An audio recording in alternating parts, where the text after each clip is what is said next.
Hey guys, I just found out something really cool about smart TVs, and I wanted to share it with the online community. Hey, if you're anybody like me and you play Fortnite a lot, or if you binge watch your favorite shows on Netflix and you're sitting on the couch and you're tired and you're sleeping, you want to turn your TV off, but that darn remote just isn't working. My batteries are bad or something, and I don't want to stand up and turn the button off in the back, because I'm just too sleepy.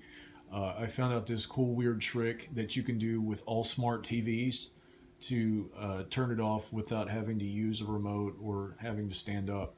But you need a couple of household items first. Okay, so here's the tutorial. Step one, you need to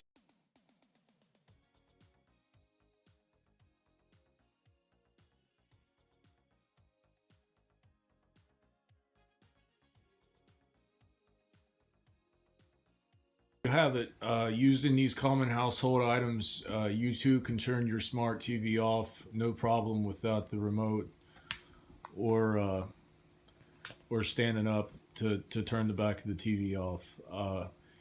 If I went too long through the instructions and you didn't understand them, um, feel free to hit the reload button on your web browser and start the video over again. So that way, you can pause the video step by step and figure out how to do this with your own television. I'm really surprised no one ever thought of this before. It's amazing, and like I said, I just wanted to share it with everyone. Uh, have a good day.